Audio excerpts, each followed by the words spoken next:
guys out there in YouTube land, it's your VHS Collector Kyle here with another review. Alright, this review is going to be reviewing two classic Nickelodeon shows, Double Dare and Legends of the Hidden Temple. Just this past Saturday,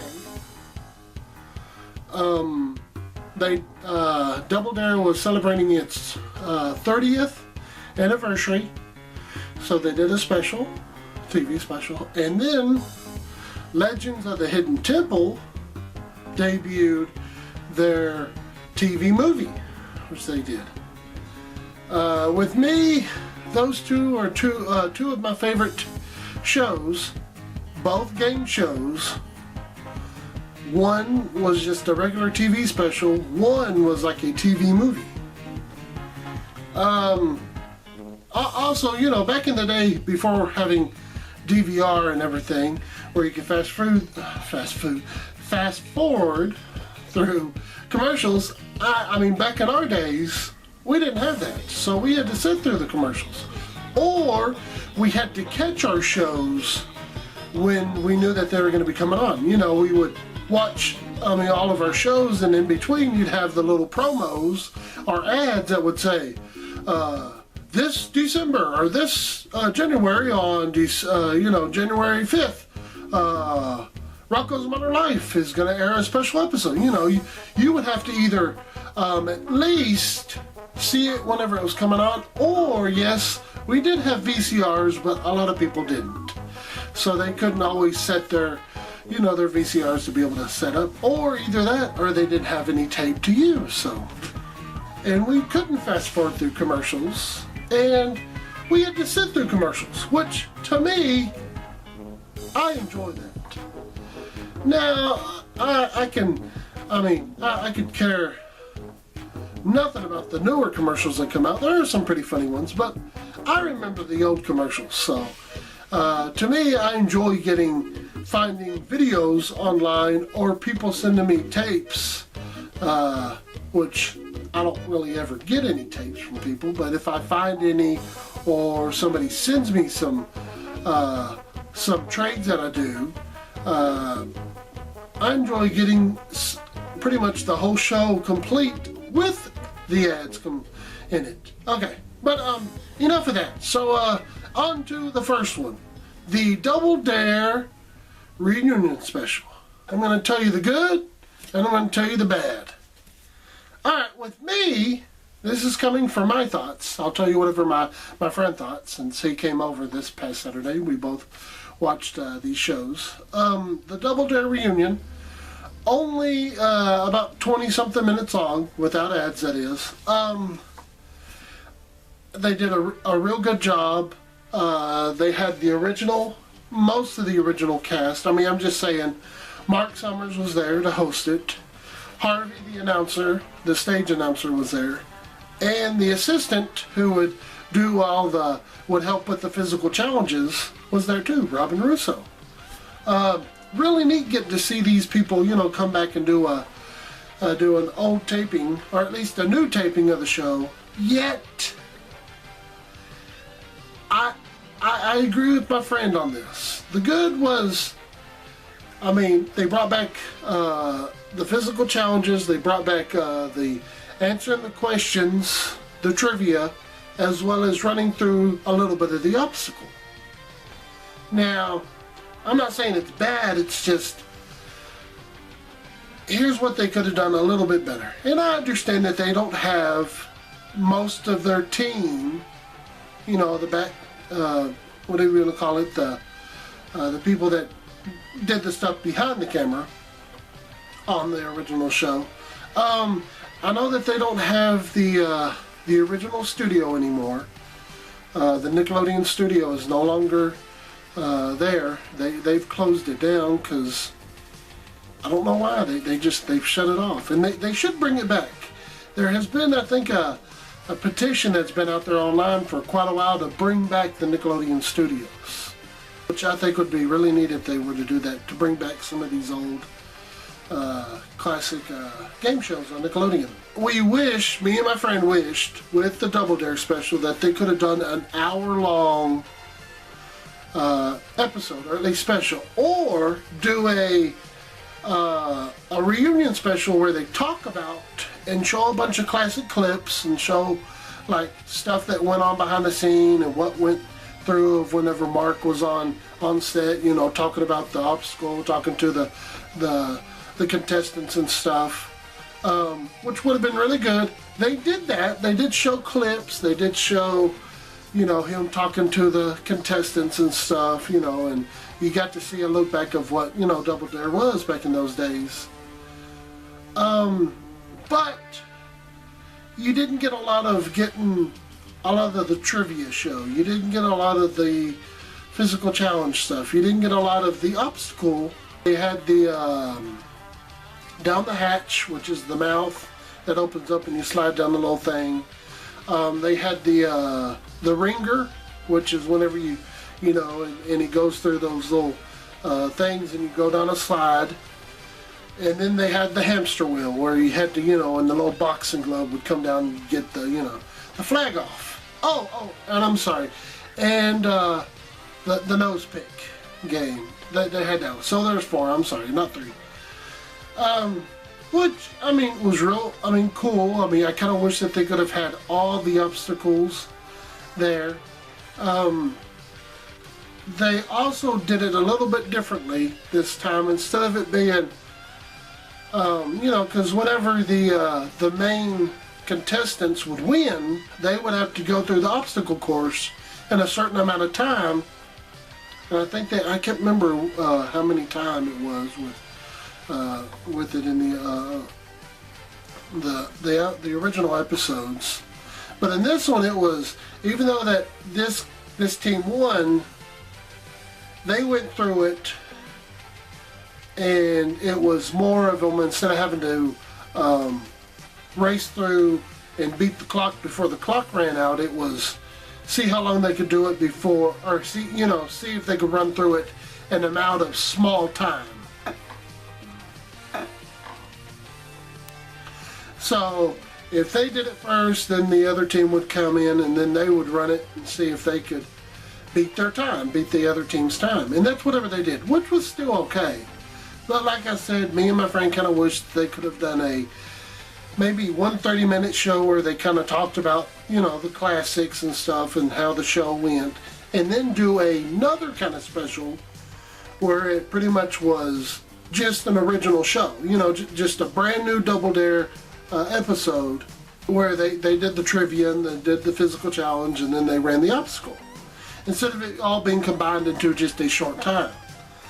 It was neat because they did have some celebrities on there. They had the All Dat cast, some of the All Dat cast. They had Kel Mitchell, Danny Tamborelli, who was also known for Pete and Pete, Lori Beth Denberg, and Josh, and all that, the one that played Ear Boy in all that show. They didn't, you know, and then they also had some just adults, as in had some people that had grown up on the show. Had grown up on Double Dare. That was also part of that. So you had some of the team on this side of all that, as well as some of the other contestants, same with the other side. And they did all right. I didn't mind that. I mean, that was all right. My friend said he kind of thought how neat would it have been if they would have used newer Nickelodeon stars, like ones that are on air today, like maybe the Thundermans, Henry Danger character. I can't think of any of the other. Those are really the only 2 shows I can think of at the moment that I kind of watch. I don't really watch them. I just kind of, you know, catch them here and there. It would kind of been neat to have them on the show, them on the special, instead of having, you know, but it was still cool getting to see that. Real neat. I mean, like I said, did a real good job. They spent too much time on showing a bunch of the classic stuff, which I kind of, like I said before, they could have broke it up into 2, or at least done an hour, where the first 30 minutes would have been like a look back on Double Dare, and then actually do an actual real episode. You know. Okay, on to the next one. Everybody should remember the Legends of the Hidden Temple game show. The host, Kirk Fogg, and the gigantic styrofoam head Olmec, the temple, pretty much the temple head, or whatever you want to call him, temple stone guard or whatever, you know. Contestants would come on the show. They would do challenges with their teammate and do all these, and then there was the steps of knowledge, where they would answer these questions that Olmec would read. And because he would first tell a little story about whatever it was that was going to be going on during that certain episode. If it was, Medusa's head or something, or the Goblet of Fire, just some type of artifact that the contestants would be trying to run through the temple to find. They did a really good job in the movie, I thought. I mean, I really did enjoy it. I loved it all the way through. So did my friend. He only had one little small, and that was the thing. As in, the storyline was okay, but he said it would have been a lot better if they could have done it to where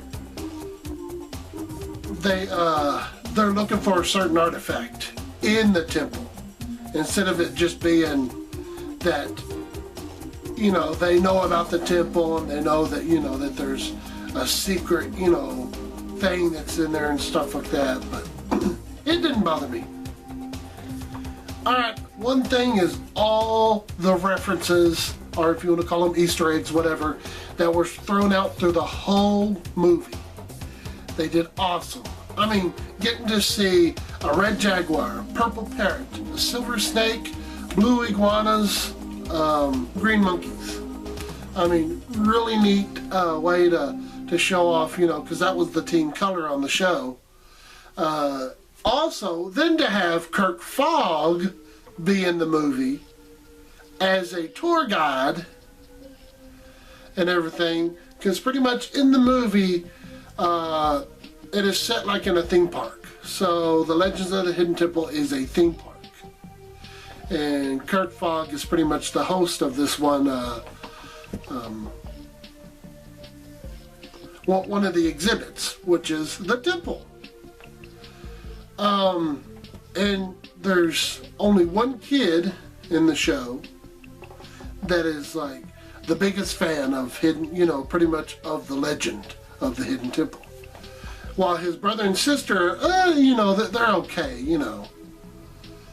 So they go there for the summer, pretty much. It's like their vacation. They go to the little show that Kirk Fogg puts on when he talks about the temple and the temple guards and Olmec and and all the stuff that's supposed to be legend about this place, which everybody just thinks is all one big joke, because they know it's like supposed to be a theme park. It's not real, well, except for one kid who has read up about it, who knows everything about the temple.